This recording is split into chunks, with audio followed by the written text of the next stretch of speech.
উভয় আসামির জন্য মৃত্যুদণ্ড। মাননীয় ট্রাইব্যুনাল কর্তৃক মামলায় আজকে যে রায় দেওয়া হয়েছে সেই রায়ে আমরা সন্তুষ্ট।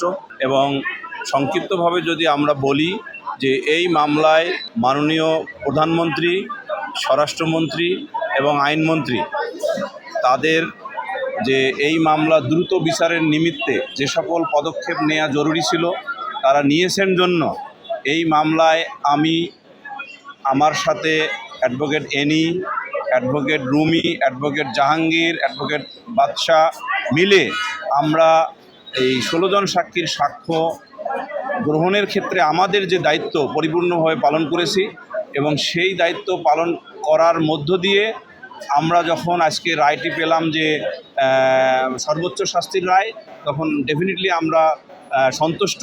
এবং সদাশয় সরকার যেভাবে তাদের পদক্ষেপ নিয়েছেন সেই পদক্ষেপের কারণেই মূলত এই বাকি কাজগুলো ত্বরান্বিত হয়েছে এবং ইহা বাংলাদেশের ইতিহাসে ডেফিনেটলি একটি মাইলফলক হয়ে থাকবে। উভয় আসামির জন্য মৃত্যুদণ্ড এবং সাথে 1 নম্বর আসামির অর্থাৎ সোহেলের ক্ষেত্রে 5 লক্ষ টাকা জরিমানা এবং স্বপ্না খাতুনের ক্ষেত্রে 2 লক্ষ টাকা জরিমানা।